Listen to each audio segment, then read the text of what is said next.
Hello guys, welcome back to my channel edutainment and मैं हूं स्मिता सिंह, आपकी educator for code 55 human resource management and labour welfare.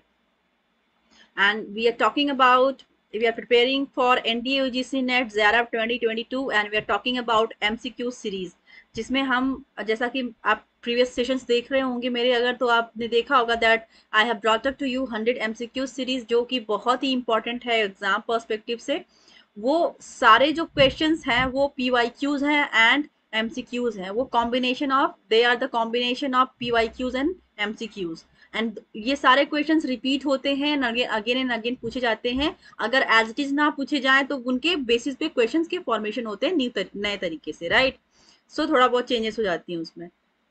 सो ये सारे जो क्वेश्चन आपको स्क्रीन पर मैं दिखा रही हूँ, ये सारे क्वेश्चन हमने लास्ट सेशन में किया हुआ है। अगर आपने नहीं देखा इन सेशन को तो आप देख सकते हैं। मेरे चैनल का नाम है एडुटेनमेंट। आप स्मिता सिंह एडुटेनमेंट डालेंगे तो आपको यूट्यूब पे इजीली मिल जाएगा। एंड आप प्ले लिस्ट देखेंगे तो आपको प्ले लिस्ट में यूनिट 1, यूनिट 2, 3, 4 आपको मैंने कराया हुआ है, तो उनकी प्ले लिस्ट में आप जाके देख सकते हैं। उन सेशंस को, थ्योरी पार्ट को देख सकते हैं आप। एंड ऑल्सो आप पीवाईक्यूज का भी सेशन है, एमसीक्यूज का जो सेशन है वो भी देख सकते हैं। सो आपके लिए सारे ही क्लासेस फ्री हैं, मैंने फ्री प्रोवाइड की हुई है, राइट। सो ये हमारा जो आपके स्क्रीन पर दिख रहा है क्वेश्चन, ये आपका आज का फर्स्ट क्वेश्चन है इस सेशन का, right. So let's start with this question. which set of strategies do not come under the total quality management? इनमें से कौन सा है जो TQM के अंदर नहीं आता है, टोटल क्वालिटी मैनेजमेंट के अंदर नहीं आता है?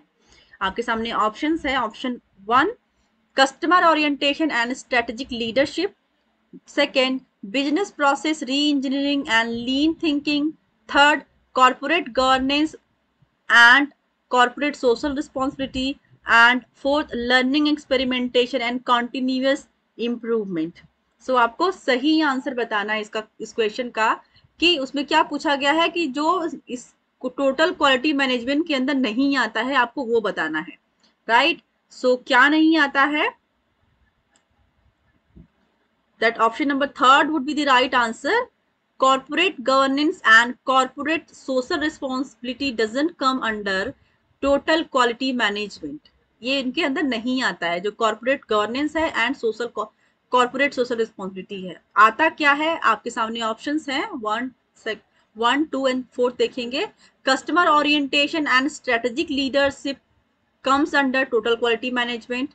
Second देखेंगे, business process re-engineering and lean thinking also come under total quality management. And fourth one, learning, experimentation and continuous improvement also come under total quality management. So आपका सही answer है इस क्वेश्चन का, क्योंकि नॉट पूछा है तो नॉट होगा आपका option number third. Option number third would be the right answer for this question. अभी आप देख रहे हैं स्क्रीन पर दैट आपके सामने है असर्शन एंड रीजन के बेसिस पे क्वेश्चन।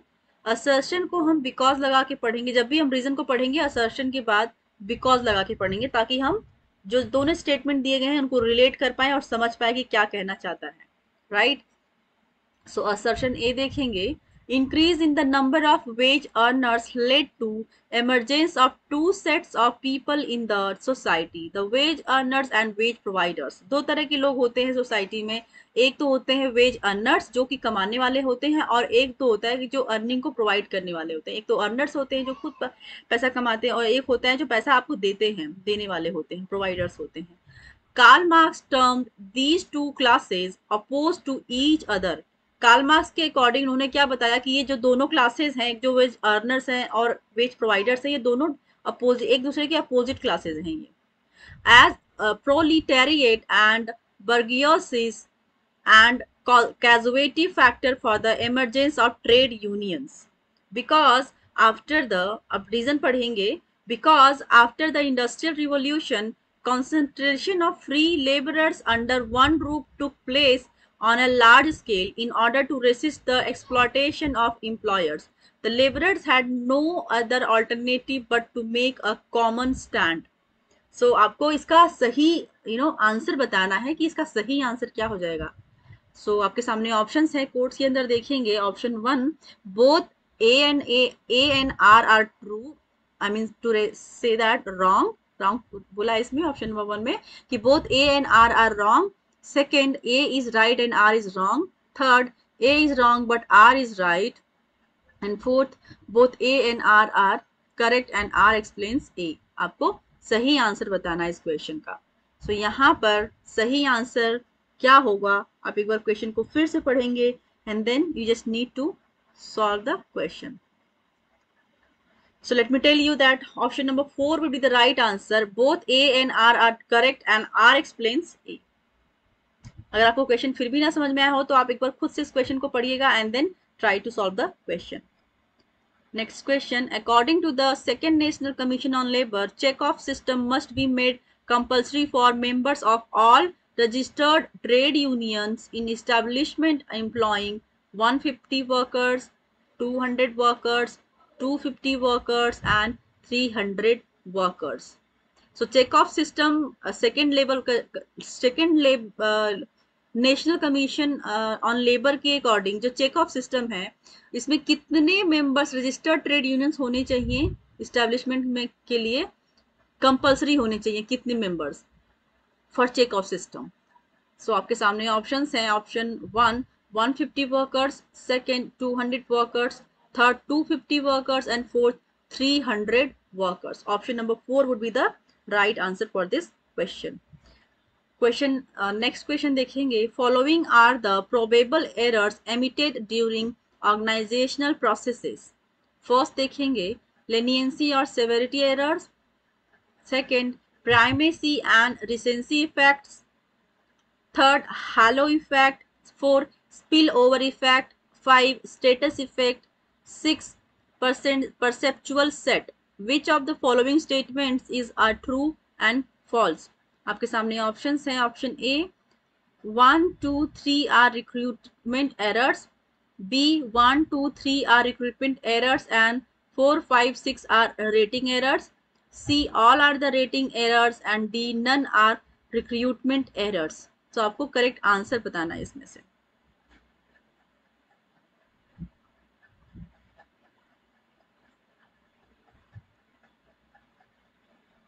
इसका कोड यहाँ पे दिया गया है, ABCD का है. देखेंगे वो उलट हो गया है थोड़ा, ABCD समझेंगे इसको.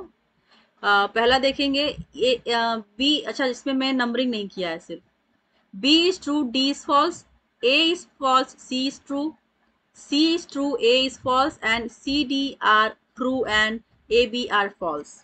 आपने कोड को देख लिया, आप क्वेश्चन को देखिए अगेन. आपको ट्रू एंड फॉल्स बताना है, right?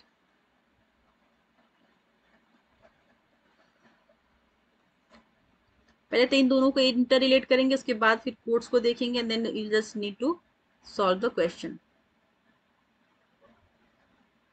So here the correct answer for this question is option number 4. C and D are true and A and B are false. देखेंगे कैसे C और D true कैसे और A और B false कैसे है. ठीक है, इसमें A में क्या दिया गया है, 1, 2, 3 आर रिक्रूटमेंट एरर्स. तो 1, 2, 3 में क्या दिया गया है, लेनियंसी और सेवेरिटी एरर्स.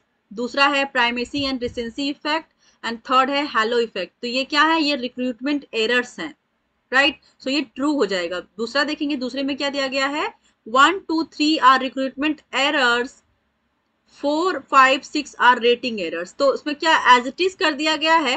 इनिशियल जो आपका फर्स्ट फेज है इसमें ऑप्शन बी का, दैट उन्होंने सेम बात बोली कि जो 1, 2, 3 है पहले वाले की तरह, ए की तरह 1, 2, 3 आर रिक्रूटमेंट एरर्स. ये करेक्ट है, ये जो पहले में भी बोला गया था. और इसमें आगे बढ़ा दिया है बात को कि जो 4, 5, 6 है वो रेटिंग एरर्स है. 4, 5, 6 क्या है, spill over effect, status effect and perceptual set. These are rating errors. तो ये ए और बी दोनों ही सही हो गए, दोनों फॉल्स, दोनों ट्रू हैं. फॉल्स क्या है, C and D, sorry C and D true है, A and B are false है. तो ए और बी जो दोनों बात बोली गई है फॉल्स है. सी में क्या गया है, ऑल आर रेटिंग एरर्स. यहाँ पर ए 1, 2, 3 ही नहीं बल्कि सारे के सारे रेटिंग एरर्स हैं. और डी में क्या बोला गया है, नन आर रिक्रूटमेंट एरर्स. तो एक में पूरी बात को कंप्लीट कर दिया और दूसरे में उसको बिल्कुल उसके अपोजिट कर दिया, तो दोनों ही सही हो गए, राइट। तो सी में क्या बोला गया, ऑल आर रेटिंग, मतलब जी जितने सारे आपके ऑप्शंस दिख रहे हैं 1 2 3 4 5 6, ये सारे रेटिंग एरर्स हैं, ऑल आर सारे रेटिंग एरर्स हैं, ना कि ये रिक्रूटमेंट एरर्स हैं। और इसमें से क्या बोला गया कि रिक्रूटमेंट एरर्स इसमें कुछ भी नहीं है, तो इस बात को कहीं ना कहीं ये उसको पुख्ता कर रहा है, उसको ठोस बना रहा है। तो C and D are true and A and B are false, right? Let's move to the next question. Question क्या है, मैच करना है आपको, लिस्ट ए और लिस्ट बी है, दोनों को मैच करना है। इफ सिचुएशंस एंड इफेक्ट दिए गए हैं यहाँ पर। सिचुएशंस में देखेंगे option A, isoquant is linear, B देखेंगे isoquant is right angled, and C देखेंगे isoquant is more curved. And list B में देखेंगे इफेक्ट्स की बात की गई है, that is 1 smaller the size of substitution, B देखेंगे परफेक्ट सब्स्टिट्यूट्स, एंड थर्ड देखेंगे परफेक्ट कॉम्प्लीमेंट्स। तो आपको सही बताना है, सही मैच बताना है इसका आपको। सो यहाँ पे हो जाएगा सही मैच, आइसोक्वेंट इज लाइनियर का सही मैच हो जाएगा ऑप्शन 2 परफेक्ट सब्स्टिट्यूट। बी का देखेंगे isoquant is right angle, that is matching with perfect complements and C देखेंगे isoquant is more curve, that is matching with smaller the size of substitution, that is option number कौन सा हो जाएगा सही, 2 3 1, मतलब ए का 2, बी का 3 एंड सी का 1 हो जाएगा। Option number third would be the right answer for this question. Let's move to the next question. Match the following selection errors list 1 with their description list 2. Option आपके सामने है, option A true negative, B देखेंगे true positive, C देखेंगे false negative, and D देखेंगे false positive. List 2 में देखेंगे option, list 1 में देखेंगे, लिस्ट 2 में फर्स्ट देखेंगे selection score is high performance score is low, 2 देखेंगे both selection and performance scores are low, 3 देखेंगे selection score is low performance score is high, and 4 देखेंगे both selection and performance scores are high. आपको सही answer बताना है इसमें, true negative, true positive, false negative, false positive आपको बताने हैं। सो इस क्वेश्चन का सही आंसर हो जाएगा option number 2, that is true negative का क्या हो जाएगा matching, that is matching with the option 2 both selection and performance scores are low. True तो है लेकिन नेगेटिव है, that is both selection and performance scores are low, that is true negative. फिर देखेंगे, फिर क्या देखेंगे आपके सामने क्या दिख रहा है, that is B true positive की बात करेंगे। True positive is matching with option number 4 both selection and performance scores are high, मतलब जब ट्रू भी है पॉजिटिव है तो इसमें दोनों ही परफॉर्मेंस एंड जो स्कोर्स हैं दोनों ही हाई होंगे, सिलेक्शन एंड परफॉर्मेंस दोनों ही स्कोर्स हाई होंगे, राइट। सो अगर आपको कुछ नहीं समझ में आता है, सिर्फ ये पकड़ेंगे आप, जैसे सपोज क्वेश्चन में बहुत कंफ्यूजन आपको लग गया, राइट, कंफ्यूजन क्रिएट हो गया, तो आप देखेंगे कि ट्रू एक कोई ऐसा पॉइंट पकड़ने की कोशिश करेंगे जो कि आप मैच कर सकते हैं। तो आप देखेंगे जो ट्रू भी है पॉजिटिव है, ऑप्शन बी को देखेंगे ट्रू भी है पॉजिटिव है, तो इससे क्योंकि देख सुनने में ही अच्छा लग रहा है, पढ़ने में ही अच्छा लग रहा है, तो इसका सही मैच कौन सा हो सकता है। तो आपने देखा कि ऑप्शन जो ए है 1 है वो सही नहीं लग रहा है, क्योंकि एक में हाई बोल रहा है एक में लो बोल रहा है।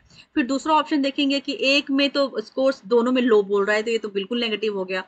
तीसरे में क्या बोल रहा है, एक में लो है एक में हाई है, और चौथे में क्या बोल रहा है कि both selection and performance scores are high.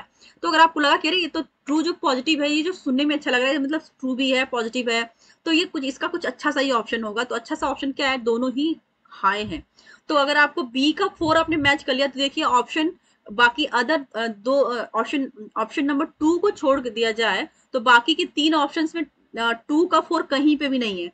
तो एग्जाम में ज्यादा टाइम वेस्ट ना करते हुए आपने फट से इसको टिक किया, मार्क किया और आप आगे बढ़ गए कि आपने करेक्ट आंसर कर दिया है। तो यहाँ पे देखेंगे 1 का 2 हो जाएगा, बी का 4 हो जाएगा, एंड सी का हो जाएगा फॉल्स नेगेटिव का हो जाएगा third, that is selection score is low performance score is high. False negative का हो जाएगा selection is low and no performance score is high. False positive का क्या हो जाएगा, that is 1 selection score is high and performance score is low. So यहाँ पे आपका करेक्ट मैच हो गया। Question number this this option number 2 would be the right answer for this question. Let's move to the next question.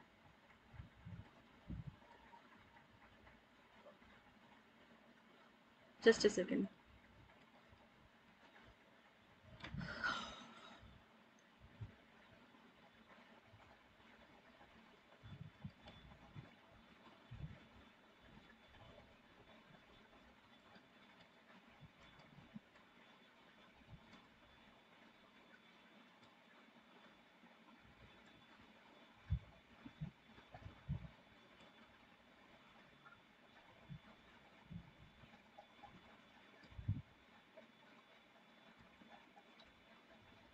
Right, आपका हमने ये वाला question कर लिया है।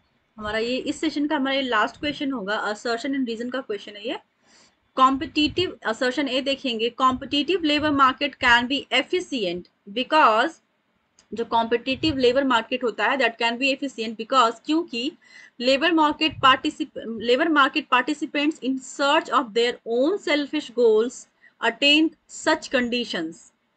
सो आप एक बार क्वेश्चन को फिर से पढ़ेंगे अगर आपको अंडरस्टैंडिंग नहीं हुई इस क्वेश्चन की, तो will study again, will read this question again. Assertion A देखेंगे, competitive labour market can be efficient because labour market participant in search of their own selfish goals attain such conditions. So आपके सामने options हैं, quotes में देखेंगे। Option 1 देखेंगे, A is right and R explains A. Second देखेंगे, A is right but R does not explain A. Third देखेंगे, A is wrong and R is right. Fourth देखेंगे, both A and R wrong. So आपका सही answer हो जाएगा इस क्वेश्चन का, that is option number 1, A is right, R explains A. Right, competitive labor market can be efficient because labor market participants in search of their own selfish goals attain such conditions. So option number 1 would be the right answer for this question. So I hope आपको ये session पसंद आया हो and आप ऐसे ही मेरे videos को, मेरे सेशंस को देखा करिए, देखते रहिए। Keep watching my sessions, keep watching my videos and like, share and subscribe my channel. Thank you so much for watching me. Thank you very much.